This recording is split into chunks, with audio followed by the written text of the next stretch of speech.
ඉතින් විචාරයක් කියන එක මහ දෙයක්ද? එහෙම නැත්නම් විචාරයක් ලියන්න හුරු වෙන එක නැත්නම් ලියලා ඉදිරිපත් කරන එක ලොකු දෙයක්ද?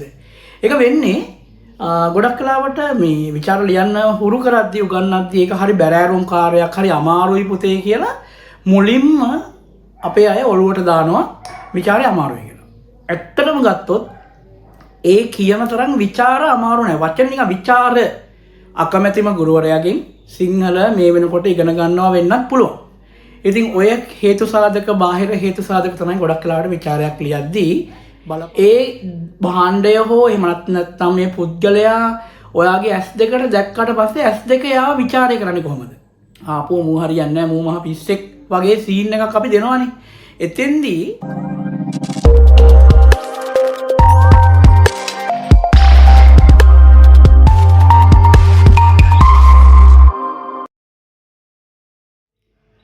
ආයිබෝන් සුබ දවසක් වේවා කියලා ප්‍රාර්ථනා කරනවා මගේ ආදරණීය දූ පුතාලා හැමෝටම.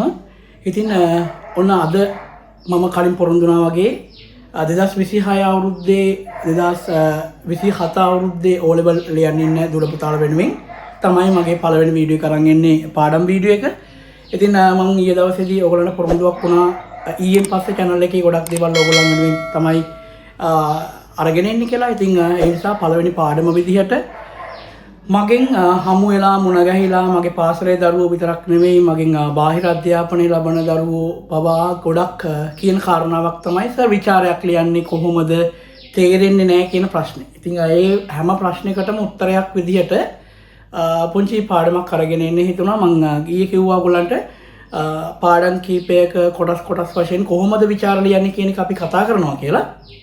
ඉතින් ඒ පොරොන්දු ඉෂ්ට කරන් තමයි සූදානම් වෙන්නේ. ඉතින් විචාරේ ලියන්න කලින් විචාර ගැන තොරතුරු ටික මම දෙන්නම් කොහොමද විචාරයක් ලියන්නේ සහ මොකද්ද මේ විචාරයක් කියන්නේ කියන එක ගැන පොඩි අදහසක් දෙන්නම්. ඊට කලින් පුංචි මතක් කිරීමක් කරන්න ඕනේ. සාමාන්‍යයෙන් දැන් අපේ 2026 මේ අවුරුද්දේ O level ලියන දරුවන්ටත් තාම ගැටලුවක් තියෙනවා. විචාර ලියා ගන්න බැහැ. මට එහෙම දරුවෝ හමු වෙලා තියෙනවා සහ කොහේ හරි තැනකේ දරුවන්ට වැරදිලා තියෙනවා. එහෙම නැත්නම් සමහරට ඒක ඒ විෂය දීපු ගුරුවරයා සහ දරුවා අතර තියෙන බැඳීම වෙන්න ඕනේ. මොකද සොයා බැලීම සහ ආදී වශයෙන් දේවල්. ඉතින් මට එහෙම දරුවෝ කීප දෙනෙක් මගේ ආයතනය තුලත් හමු වුණා. ඒ දරුවෝ කිව්වා අපි විචාර ලියන්න දන්නේ නැහැ. අපි ලියලා නැහැ කියලා. ඉතින් සහ ඒ එක දවසකදී මම ඒගොල්ලෝ කීප දෙනෙක් කියන්නේ දරුවෝ 3 දෙනෙක් විතර වගේ එක ටෙස්ට් එකක් ලියද්දි මට අහු වුණා. ඉතින් මම ඒගොල්ලන්ට ළඟට ගිහිල්ලා පුතේ මෙන්න මේ විදිහට තමයි විචාර ලියන්නේ කියලා පොඩි හැඳින්වීමක් කියන්නේ ටෙස්ට් එකක් ලියන අතරේ පොඩි හැඳින්වීමක් කරා. මොකද ටෙස්ට් එකක් ලිව්වා කියලා මං විශ්වාස කරලා මගේ ගාවට එන දරුවෝ අසරණ කරන්න අවශ්‍ය නැති නිසා මම පොඩි හැඳින්වීමක් උත්තර නෙවෙයි පොඩි හැඳින්වීමක් කියලා දුන්නා. මෙන්න මේ විදිහට පුතේ කරගෙන යන්න ස්ටෙප් බයි ස්ටෙප් කියලා දුන්නම අනේ හරි ලස්සනට ලියලා දුන්නා. ඉතින් ගොඩක් සතුටුයි මට ඒ දරුවන්ගේ පේපර් බලද්දී. ඇත්තටම වෙනදට වඩා ලකුණක් තිබුණා සහ තනි උත්සාහයෙන් ඒ දරුවෝ ලියනවා දැක්කම. ඉතින් විචාරයක් කියන එක මහ දෙයක්ද? එහෙම නැත්නම් විචාරයක් ලියන්න හුරු වෙන එක නැත්නම් ලියලා ඉදිරිපත් කරන එක ලොකු දෙයක්ද? ඒක වෙන්නේ ගොඩක් කලාවට මේ විචාර ලියන්න හුරු කරද්දී උගන්වද්දී ඒක හරි බැරෑරුම් කාර්යයක් හරි අමාරුයි පුතේ කියලා මුලින්ම අපේ අය ඔළුවට දානවා විචාරය අමාරුයි කියලා. ඇත්තටම ගත්තොත් ඒ කියන තරම් විචාර අමාරු නෑ. වචන නිකන් විචාරශීලී දැන් අපි ඕන තරම්ගේ වචනේ අහලා තියෙනවා. අපිට ගොඩක් පොදුවේ ඇහිලා තියෙන වචනයක්. ඉතින් කොහොම වුණත් ඔයා මතක් කරගන්න වීඩියෝ එක බලන ගමන් මුලින්ම විචාරයක් ලියන්න ඉගෙනගත්තු දවස. එදා ඔයාට හිච්ච කාරණා ටික චුට්ටක් මතක් කරගන්නකෝ. අන්න එතකොට මගේ දොළ පුතාලට මතක් වේවි. මෙන්න මේ දේවල් ටික තමයි කියලා දුන්නේ. සමහරට අමතක වෙන්නත් පුළුවන්. සමහරට දන්නේ නැති වෙන්නත් පුළුවන්. සමහර ලාවට අකමැතිම ගුරුවරයාගෙන් සිංහල මේ වෙනකොට ඉගෙන ගන්නවා වෙන්නත් පුළුවන්. ඉතින් ඔය හේතු සාධක බාහිර හේතු සාධක තමයි ගොඩක් කලාවට විචාරයක් ලියද්දී බලපාන්නේ විචාර අමාරු වෙන්න සහ එපා වෙන්න. සාමාන්‍යයෙන් අර අපි සම්මතයේ කතාවක් අහලා තියෙනවා තිත්ත බෙහෙත් බෙව්වම දීර්ඝ කාලෙ සුවයක් ලැබෙනවා කියලා. බෙහෙත් තිත්ත වෙන තරමට තමයි සුවය ගුණදායක වෙන්නේ. ඉතින් එහෙනම් තිත්ත බෙහෙතක් කියලා හිතාගෙන විචාරයක් ලියමු. සමහරට විචාරශීලී වෙනවා කියලා කියන්නේ දැන් උදාහරණයක් විදිහට ඔයා මොනවා හරි දෙයක් ගීතයක් වෙන්න පුළුවන්, කවියක් වෙන්න පුළුවන්, පුද්ගලයෙක් වෙන්න පුළුවන්, භාණ්ඩයක් වෙන්න පුළුවන්, මොකක් හරි දෙයක් දිහා හිතන්න. ඒ භාණ්ඩය හෝ එහෙම නැත්නම් මේ පුද්ගලයා ඔයාගේ S2 දැක්කට පස්සේ S2 යාව ਵਿਚාරය කරන්නේ කොහොමද? එහෙම නැත්නම් මිනිස්සෙක් දිහා දැක්කම මූ මේ වගේ පොරක්. ආපෝ මූ හරියන්නේ නැහැ, මූ මහ පිස්සෙක් වගේ සීන් එකක් අපි දෙනවනේ. එතෙන්දී එයාව ඔයා නොදැනුවත්වම ਵਿਚාරය කරලා. එහෙම නැත්නම් ටික කාලයක් ආශ්‍රය කරාම මෙන්න මේ වගේ පොරක් කියන එක අපි දන්නවා. සාමාන්‍ය යාළුවෝ අපි අතර කතා වෙනවනේ. අපෝ හරියන්නේ අපිට සෙට් වෙන්නේ නැහැ මෙහෙමයි කියලා. අන්නේ සෙට් වෙන්නේ නැහැ සීන් එකේ පුතාලා ලියන්නේ කතා කරන්නේ ඔයා ਵਿਚාරයක්. ඔයා ඒ කෙරෙහි කරන ਵਿਚාරයක්. එතකොට ඒකම අපි ඉගෙන ගන්න මේ තියරියට ඇප්ලයි කරන්න තියෙන්නේ. වෙන දෙයක් නැහැ. ඒ කියන්නේ අපි ඉගෙන ගන්න පාඩමෙන් අහන ප්‍රශ්නයට පිළිතුරු ගොනු කරන එක තමයි ගොඩක් කලාට අපි කළ යුත්තේ. එතෙන්දී ඔයාට ਵਿਚාර ලියන්න බැරි පළවෙනිම හේතුව තමයි ඔයා ඉගෙනගත්තු මොනවා හරි මෙතඩ් එකක් පාවිච්චි කරලා එකම ਵਿਚාරයක්වත් ලියන්න උත්සාහ කළා නැති එක. ගෙදර ඇවිල්ලා ඔයා මතක් කරලා බලන්න.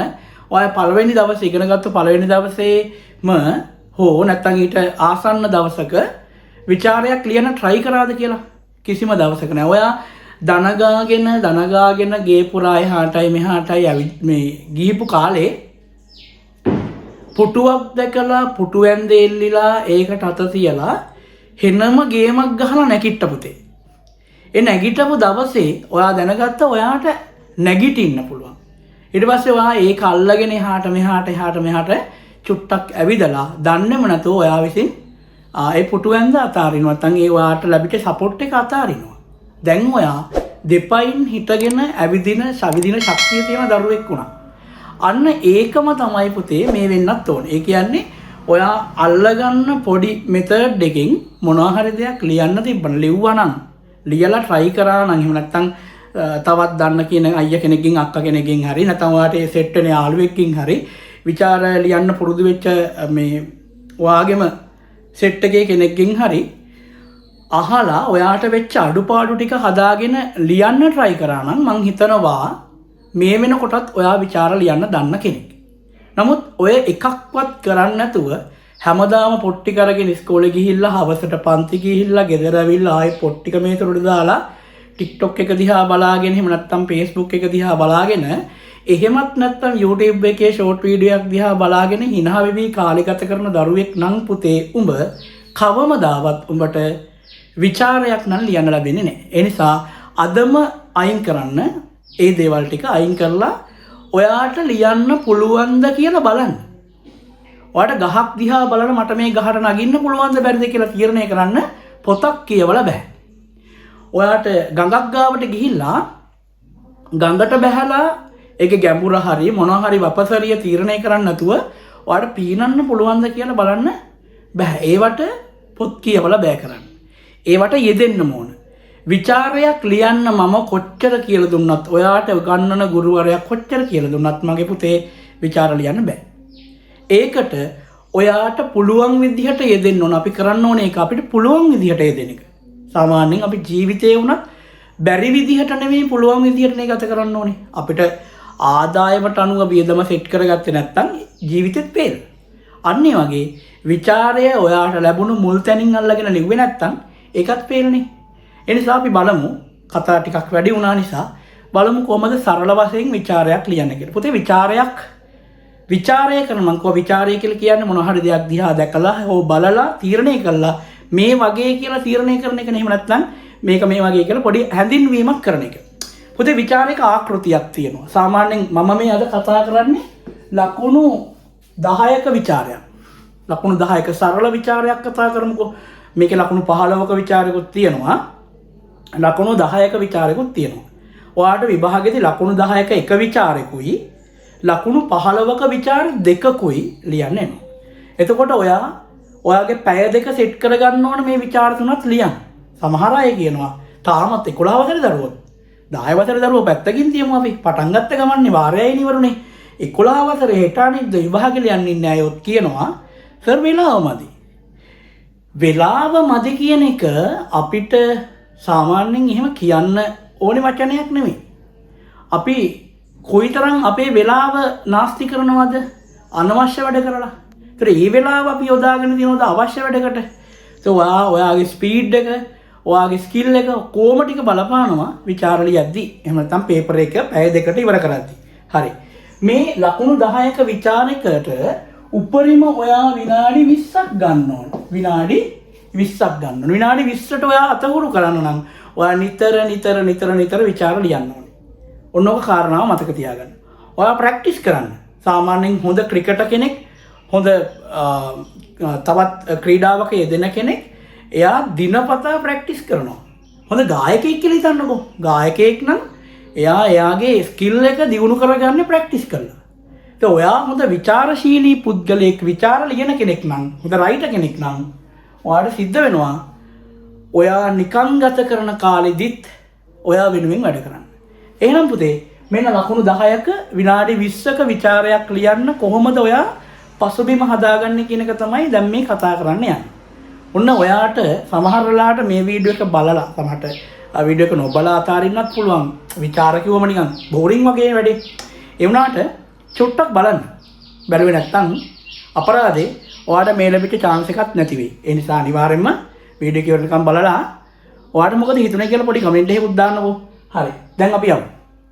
සාමාන්‍ය විචාරයක පොඩි ආකෘතියක් තියෙනවා පුතේ. ආකෘතියක් කියලා කියන්නේ ලකුණු 10ක විචාරයක් විනාඩි 20න් ලියන විචාරයක ඔයාලට මුලින් තියෙනවා පුතේ හැඳින්වීමක්. මේ වගේ පොඩි හැඳින්වීමක් තියෙන්න ඕනේ. ඒ කියන්නේ සාමාන්‍යයෙන් හැඳින්වීම කියලා කියන්නේ මේ බරපතල හැඳින්වීමක් නෙවෙයි. මම ඒක කොහොමද වෙන්නේ කියන එකත් තා ටිකකින් කතා කරන්න. හැඳින්වීමට පස්සේ පළවෙනිම උදාහරණය ගන්නවා මෙන්න මේ වගේ උද්දෘත සලකුණු දෙකක් දාලා ඕම රූල් එකමාරක විතර පොඩි හැඳින්වීමක් ගන්න. රූල් එකමාරක විතර පොඩි දෘත පාඩයක් ගන්නවා. පොතේ තියෙන කොම ටික පාඩම් කරපු ටික ඒ විදිහටම ලියන්න ඕනේ කියලා නියමයක් නිගමනයක් නෑ. මම දැන් ඔයාලට විචාරක උද්දෘතත් එක්කමයි මේ කතා කරන්නේ. අනිට කලින් චෝටි ආකෘතියක් ඇඳගෙන ඉන්න බෑවි. ඊට පස්සේ ප්‍රශ්නෙට අනුව මෙන්න මේ ගණපු උද්දෘත පාඩේ තියෙනවානේ. අන්නේ උද්දෘත පාඩේ උඩින් අහලා දෙන ප්‍රශ්නෙට අනුව අපි රූල් 4කින් 5කින් විස්තර කරනවා. හරිද? ඊට පස්සේ හැඳින්වීම ගත්තා. හැඳින්වීමට රූල් 8ක් විතර තියන්න. උද්දෘත පාඩේ විස්තර කරද්දී ඒකට රූල් 5ක් 6ක් විතර තියන්න. ඊට පස්සේදී ඔයා ඒකටම අදාළ කරපු දෙවෙනි උද්දෘත පාඩේ ගන්න එකත් රූල් එකමාරක් විතර ලියන්න අනිවාර්යයෙන්. එකමාරක් විතර ලියලා ඊට පස්සේ ඒකත් අර ප්‍රශ්න විදින හැමතිස්සෙම ප්‍රශ්න ජීවත් වෙන්න. ප්‍රශ්නේ වචන ටික අනිවාර්යෙන් දාන්න ඕනේ. ප්‍රශ්න වචන ටික දාන්න ඕනේ තැන් කීපයක් වෙන එකක් තමයි හැඳින්වීමේ ඡේදය අග. හැඳින්වීමේ ඡේදය අග ආදි වශයෙන් මෙන්න මේක තමයි විස්තර කරන්න යන්නේ. ඊට පස්සේ දැන් උද්දෘත පාඩ දෙකක් කරගත්තා. දෙවෙනි එකත් විස්තර කරා. ඊට මදි වෙනවා මං අනිත් පැත්තට යන්න. ඊළඟට මේ ප්‍රශ්නෙටම අදාළ කරපු තුන්වෙනි උද්දෘත පාඩෙත් අපි රූල් එකමාරක විතර ලියනවා. ලියලා ඒකත් අපි තවත් රූල් 5කින් 6කින් විතර විස්තර කරනවා. හරිද? ඊළඟට ඔන්න දැන් අපි විචාරේ 95%ක්ම ලියලා ඉවරයි. ඊටත් පස්සේදී පුතේ මේ විස්තරයට පස්සේ අපි සමාලෝචනයක් ගේන්න ඕන. සමාලෝචනය කියන්නේ මොකද්ද? විචාර ලියා ගන්න බැරි අපිට සර් තව බරපතල වචන දෙනවා කියලා ඔතන ඉඳන් ඔයාලා මට බනින්නත් පුළුවන්. සමාලෝචනයක් කියලා කියන්නේ සමස්ත විචාරය ගැන ප්‍රශ්නයට අනුගතව පොඩි විස්තර කිරීම. කොහොමද ඒක කරන්නේ? මෙන්න මේ උද්දෘත පාඩයෙන් සහ මේ උද්දෘත පාඩයෙන් ඉහත දක්වා ඇති තොරතුරු අනුව කියලා අන්න පොඩි අපි තවත් රූල් 5ක 6ක විතර හැඳින්වීමක් දෙනවා. මෙන්න මේ ප්‍රශ්නෙට අදාළව මෙන්න මේ උදාහරණ වලින් ඒ අදාළ කාරණාව පැහැදිලි කරන්න පුළුවන් කියලා. හරි. ඔන්න ඕක තමයි පුතේ ලකුණු 10ක විචාරක ආකෘතිය. ලකුණු 10ක විචාරක ආකෘතිය දල වශයෙන් ඔන්න දැන් විචාරයක් ලියන ආකෘතිය දැනගත්තා. දැන් අපිට තියෙන්නේ ප්‍රශ්නයක් හොයාගෙන ප්‍රශ්නෙට මෙන්න මේ ආකෘතිය ඇප්ලයි කරලා බලන එක. හරිද?